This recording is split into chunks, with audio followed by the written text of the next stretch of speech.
सबको जय श्रीमन नारायण, जय श्री कृष्णा।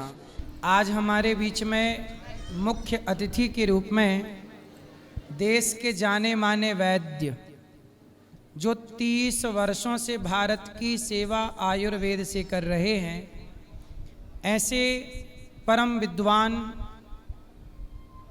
आयुर्वेद को गहराई से समझने और समझाने वाले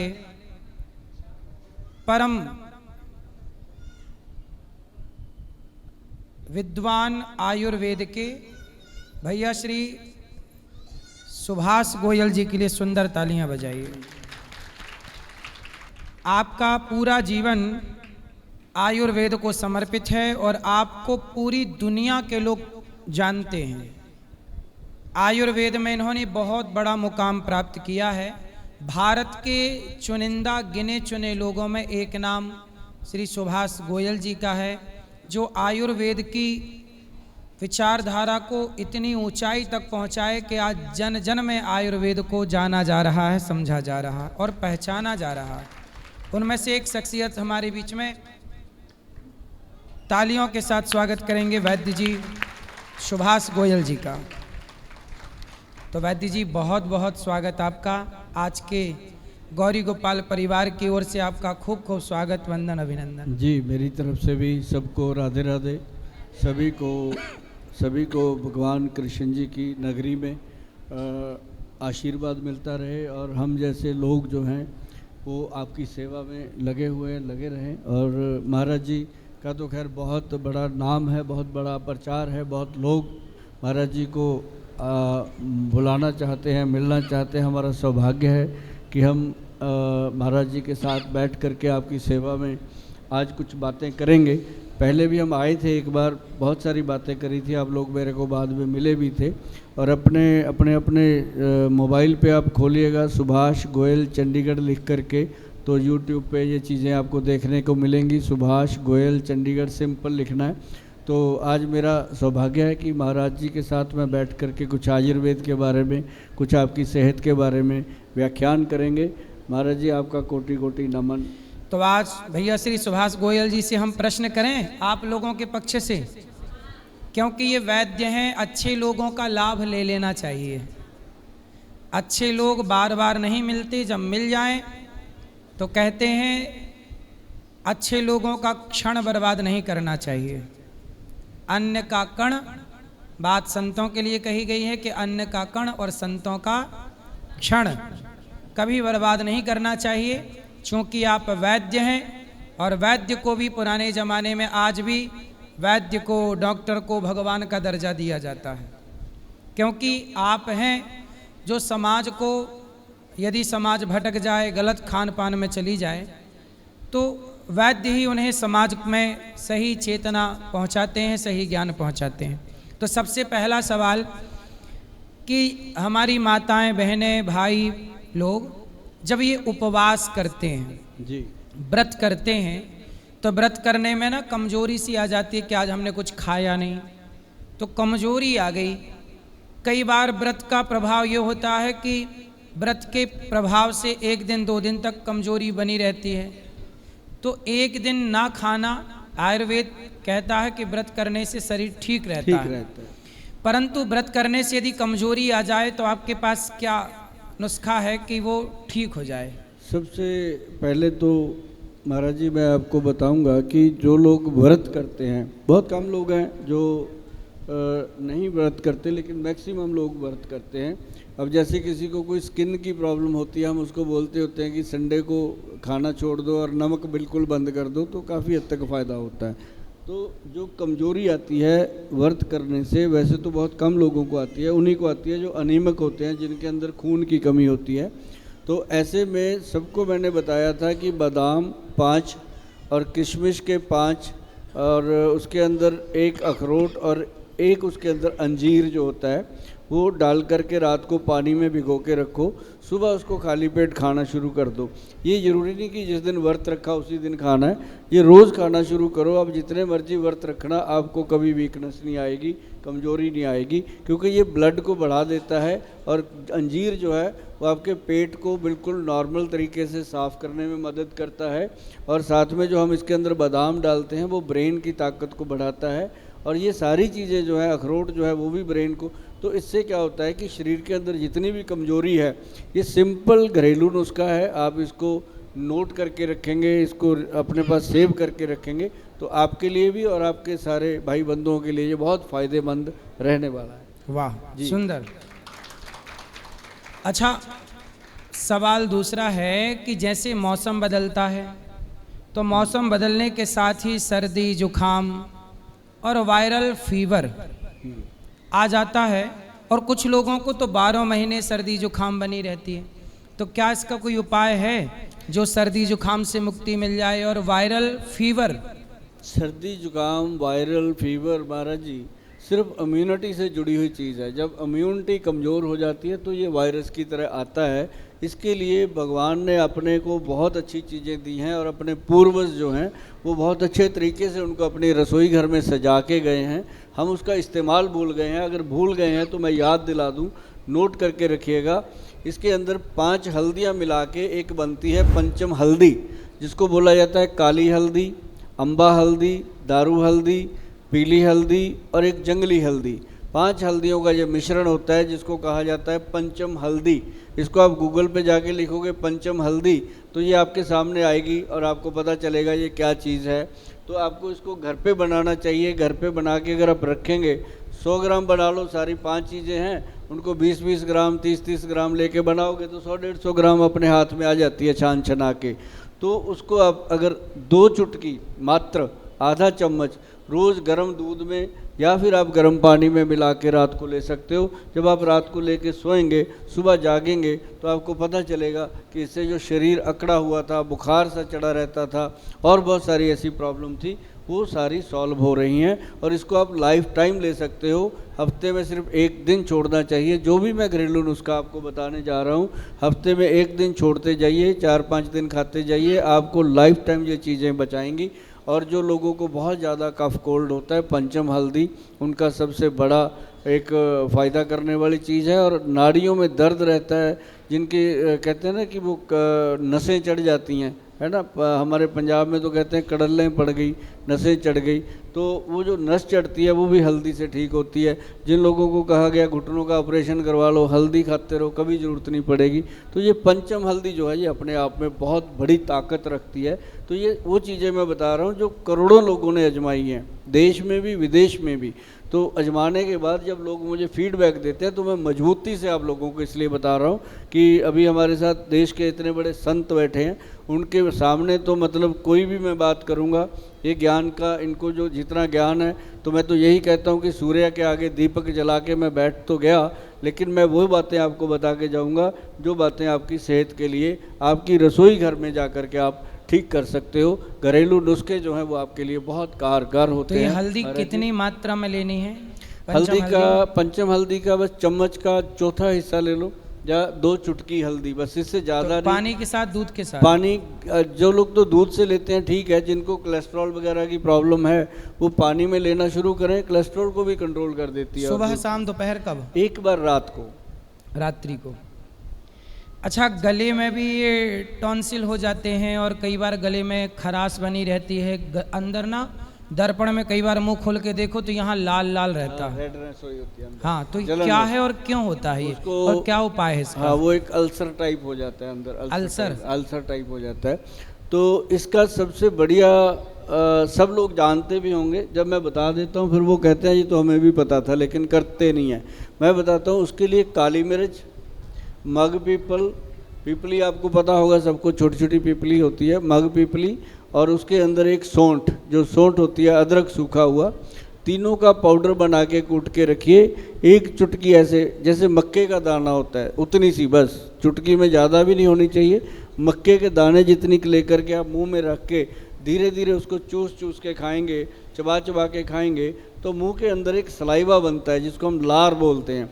जो वो लार होती है वो आपके गले के अंदर जब जाती है तो साथ साथ वो रिपेयर करती जाती है उसको, तो साथ ही साथ वो ठीक होता है। और जो जिसको ज़्यादा प्रॉब्लम होती है महाराज जी गले की, जिसे दर्द हो गया गले में, आप कथावाचक का आप कथा करते हो, कभी कभी होता है कि आज गला दर्द कर रहा है, तो ऐसे में कई बार बोलने को मन नहीं करता, तो सिर्फ सेंधा नमक जो होता है अपना रॉक साल्ट जिसे बोलते हैं, सेंधा नमक का आधा चम्मच और 1 चम्मच कश्मीरी हनी मिला करके उसको अच्छे से चाट के धीरे धीरे खाएंगे तो आपको पता चलेगा कि ये दुनिया की सबसे कारगर चीज़ है जिनके गले में दर्द होता है या गले में जलन होती है। बहुत सुंदर।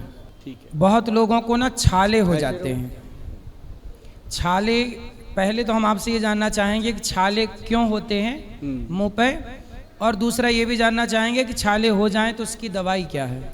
जैसे मुंह में छाले होते हैं सिर्फ उन लोगों को ज़्यादा होते हैं, आप देखेंगे जिनको लीवर की प्रॉब्लम होती है या जिनके लीवर में गर्मी पड़ जाती है, ऐसे लोगों को वायवादी हो जाती है। वाय जिसको हम बोलते हैं वात दोष, वात पित्त कफ में हमारे पास जितने लोग आते हैं हम नाड़ी देखते हैं तो वात दोष उसका बड़ा होता है वायवादी का। तो जब वाय होती है तो मुंह के छाले होते हैं, कईयों के पैरों में जलन होती है, कईयों के हाथों में पसीना आके जलन होती है। तो ऐसे में सबसे बेहतर चीज़ क्या है मैं आपको बता दूं, वो है त्रिफला पाउडर। बहुत लोग उसमें कुछ लगाते हैं, कोई कुछ लगाता है। त्रिफला पाउडर जो है वो लेना है अपन ने 1, 2 और 4 की रेशो का। जैसे उसमें हरड़ लेना है, हरड़ हमने लेना जलाफा हरड़। मैं आपको जो चीज़ें रियल बताता जाऊंगा, जब आप अंसारी जी के पास जाओगे उनको ज़रूर बोलना कि हरड़ जलाफा जो होती है, मैं आपको थोड़ा सा आपकी नॉलेज के लिए बता दूं कि वो बहुत कीमती होती है। जो नॉर्मल हरड़ होती है वो बहुत सस्ती होती है, इसका रेट से आपको पता चलेगा। और हरड़ जलाफा जो होती है वो इतनी बड़ी होती है, उसके अंदर गिटक भी नहीं होती, और वो लेते हैं तो पेट साफ़ करने का काम करती है।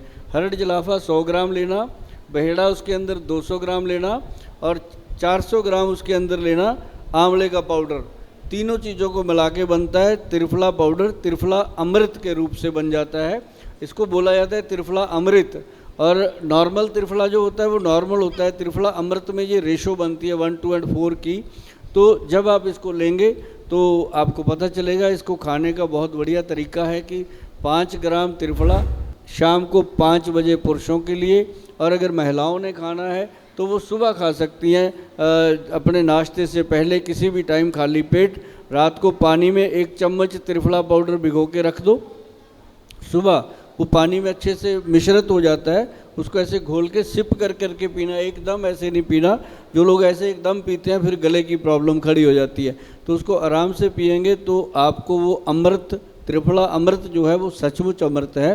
जो पुरुषों के लिए मैंने बताया 5 बजे, वो मैं इसलिए बोलता हूँ कि मैं पंजाब से आता हूँ, मेरा पंजाब बड़ा खुशहाल है, बड़ा अच्छा है। वहाँ पे कई लोग शाम को फिर वो हो जाते हैं लिटल करने के लिए रात को, तो मैं कहता हूँ 5 बजे भाई त्रिफला खा लो, ताकि आपको रात की जो खाने पीने वाली चीज़ें हैं वो साइड इफ़ेक्ट ना करें। तो त्रिफला किसके साथ, कैसे पानी दूध किसके साथ खाना है?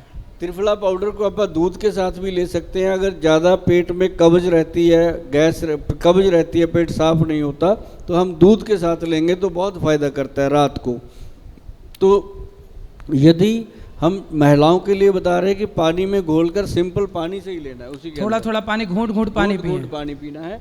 और महाराज जी इसमें क्या फ़ायदा होता है मैं आपको बताऊं कि मुझे हो गए इसको 30-35 साल खाते हुए। तो घूंट पानी तो हम पुरुष लोग भी पी सकते हैं? हाँ, पुरुषों के लिए भी शाम को 5 बजे घोल के पानी में पी सकते हैं। जो लोग शराब शरूब नहीं पीते रात को भी उसको ले सकते हैं सोने से पहले। तो मतलब ये सबसे बेहतर जो चीज़ है, ये आपको फ़ायदा करेगी। जिनके मुंह में छाले होते हैं, हाथों पैरों में जलन होती है, पर इसको रेगुलर लीजिए। रेगुलर त्रिफला रेगुलर लेना चाहिए, त्रिफला रेगुलर लेना चाहिए। और इसके अंदर बुक में जो लिखा हुआ है, ग्रंथ में जो लिखा हुआ है, इसका प्रावधान है कि हफ्ते में कम से कम 2 दिन छोड़ दीजिए, और क्यों, ताकि इसका एडिक्शन ना हो, अपनी बॉडी इस पर लग ना जाए। तो त्रिफला जो है 5 दिन खाइए, और हर हफ्ते 5-5 दिन खाएंगे तो आपको एक दिन पता चलेगा त्रिफला का जादू। और ना तो आपका वेट बढ़ेगा जी, और ना ही पेट में कभी गट हेल्थ ख़राब होगा, और ना ही कभी शरीर में कोई जलन होगी। और सबसे बड़ी बात है, जैसे लोगों के चेहरे पे छाइयाँ हो जाती हैं, कील मुहासे हो जाते हैं, या बहुत सारे लोगों के लगता है कि मेरे मुंह में छाले कहीं भी निकलते हैं, तो उसके लिए त्रिफला पाउडर अगर डेली खाएंगे तो हमें पता चलेगा कि वाकई ये बहुत कमाल की चीज़ है। पर बनाना उसको 1, 2 और 4 की रेशो में। त्रिफला तो आप भी बनाते हैं? हम 1, 2 और 4 की रेशो में हम बनाते हैं त्रिफला अमृत के नाम से। तो त्रिफला तो अमृत आपका जैसे भी ही, त्रिफला पाउडर है। हाँ गूगल पे जाओ जी, ये मिलता है 1:4 की रेशो में लिखा तो मिलेगा आपको। अच्छा वैद्य जी, महिलाओं को, कुछ महिलाओं को ना जो मासिक धर्म होता है इनका, तो कुछ महिलाओं को क्या है कि बहुत ज़्यादा ब्लीडिंग होती है, तो किसी महिला की ये समस्या है कि समय पे उसका मासिक धर्म नहीं आता, किसी का आता है तो 10-10 दिन चलता है, किसी को होता ही नहीं है, टाइम पे टाइम बिगड़ जाता है। तो ये महिलाओं की समस्या है। हाँ, तो इन महिलाओं की इन समस्याओं का कोई आयुर्वेद उपचार करता है इनके लिए? बहुत महत्वपूर्ण सवाल भी है और बताना भी चाहिए कि महिलाओं में जो ये समस्या होती है, बहुत सारी मेरी बहनें हैं जो सैलड बिल्कुल नहीं खाती, सलाद बिल्कुल नहीं खाती, गाजर, चुकंदर और खीरा, ये 3 चीज़ें तो बहुत ज़रूरी हैं, बाकी जो आपको पसंद हो वो काट लीजिए। सुबह सबसे पहले अगर आप सैलड खाना शुरू कर दोगे, पहला फूड आपके पेट में जो जाए वो सैलड जाए, चबा चबा के छोटे छोटे पीस काटो, उसमें काली मिर्च, काला नमक और साथ में उसमें जैतून तेल मिलाओ। जैतून का जो एक्स्ट्रा वर्जन ऑयल होता है वो नींबू की तरह ही टेस्टी होता है। जब आप मिलाओगे, उसको खाना शुरू करोगे चबा चबा के, हो सकता है 1-2 दिन आपको लगे, अच्छा ना लगे, क्योंकि कोई भी चीज़ आप पहली बार खाते हैं नहीं अच्छी लगती, लेकिन 3-4 दिन के बाद वो आपकी ज़ुबान उसका टेस्ट पकड़ लेगी और उसको चबा चबा के जब आप खाओगे तो आपके मासिक धर्म में और आपकी कॉन्स्टिपेशन जो कब्ज रहती है उस दोनों में फ़ायदा होगा। ताकि औरतों में क्या होता है, हमारी बहनों के अंदर, कि वो खाने पीने का संकोच बहुत करती हैं, या तो घर वालों का बचा हुआ खाएंगी या फिर बासी खाना खाएंगी। बहुत कम होता है कि वो फ्रेश बना के अपने लिए प्लेट थाली सजा के बैठ के खाएं, ऐसा नहीं होता। तो ये मैं भी उसी परिवार से आता हूँ, मेरी माँ भी जब तक हम सबको खिला के जो बच जाता था उसके थाली में लेके बैठ जाती थी। तो मतलब ये सभी महिलाओं का है रूल। तो ऐसे में एक तो जो सैलड मैंने बताया सुबह सुबह खाने का, ये मैं इतने दिल से बताता हूँ लोगों को, इतने सम्मान से बताता हूँ, और जितनी शिद्दत और दिल से मैं बताता हूँ, अगर इतनी शिद्दत और दिल से आपने कर लिया ना तो आपके मुंह से निकलेगा कि थैंक यू गोयल साहब, महाराज जी, राधे राधे। और ये चीज़ें ऐसे नहीं होती। मतलब आप माताओं को, बहनों को भोजन के पहले सलाद ज़रूर खाना चाहिए। यदि आप सलाद खाते हैं तो जो आपका पीरियड टाइम है वो बिगड़ नहीं सकता और वो समय पर ही होगा। और याद रखिएगा, ये ईश्वर प्रकृति है, महिलाओं का यदि टाइम, पीरियड टाइम समय से होता है तो वो महिलाएं स्वस्थ हैं। यदि उनका टाइम बिगड़ा, पीरियड टाइम बिगड़ा, तो समझ लो कि वो महिला बीमार है। क्यों? बिल्कुल जी महाराज जी, इसका एक इलाज भी बताते हैं। एक तो इसका इलाज है गाजर का जूस, जो महिलाएं कर सकती हैं, इसको गाजर का जूस पी सकती हैं। कई बार होता है कि गोयल साहब बता गए गाजर का जूस, खुद तो पी लेते होंगे, हम इतना कहाँ से लेके आए, लेकिन शायद मैं कभी पीता भी नहीं होऊंगा ऐसी चीज़ें जो मैं बता रहा हूँ। गाजर का जो जूस है वो महिलाओं का जो अंदर का जितना भी सिस्टम है उनका, बच्चेदानी के अंदर जो भी चीज़ें हैं, वो सारी चीज़ों को वो क्लीन, गर्मी दे करके वो क्लीन करने में मदद करता है और पीरियड उनको बड़े अच्छे से आते हैं। और दूसरी बात, यदि आप रोज़ नहीं पी सकते तो पीरियड से हफ्ता पहले पीना शुरू कर दो, आपको फ़ायदा होगा। गाजर का जूस, गाजर का जूस। और एक इसके अंदर महाराज जी जो नारियल होता है ना, नारियल, उसका ऊपर का जो फूस होता है, उसके ऊपर के जो उतरता है बाण, उसको जला दीजिए। उसको जला के वो पाउडर बन जाएगा। उस पाउडर को, चुनरी का जो कपड़ा होता है उसको हम कपड़ छान पाउडर बोलते हैं। कपड़े में छान के जो नीचे बचेगा बारीक पाउडर, उसका आधा चम्मच डेली खाना शुरू कर दीजिए रात को सोने से पहले। आप देखेंगे आपकी जो मासिक क्रिया है, या आपकी जो, जिन बहनों को लिकोरिया की प्रॉब्लम है, वाइट डिस्चार्ज की प्रॉब्लम है, ऐसी बहुत सारी प्रॉब्लम मेरी बहनों को होती है जो मेरे साथ आके शेयर करती है। ऐसी चीज़ें हम बता के भेज देते हैं जिनका थैंक यू आ जाता है 15-20 दिन में कि गोयल साहब बहुत अच्छे से ठीक हो गया। अब वैद्य जी का बहुत बहुत स्वागत, तालियां बजा के सम्मान स्वागत करें हम सब। बहुत बहुत धन्यवाद, आप सबके प्रश्नों का उत्तर दिए और आप आए, इसके लिए बहुत बहुत धन्यवाद। और जिनको और भी प्रश्न हैं, वैद्य जी आते रहेंगे और मिलते रहेंगे, आप बात करते रहिए। गौरी गोपाल आयुर्वेदिक हॉस्पिटल है, जो ज़्यादा समस्या है तो सामने हॉस्पिटल है गौरी गोपाल का, आयुर्वेदिक हॉस्पिटल दिखा लीजिएगा। चलो, सबको राधे राधे, शुभ रात्रि।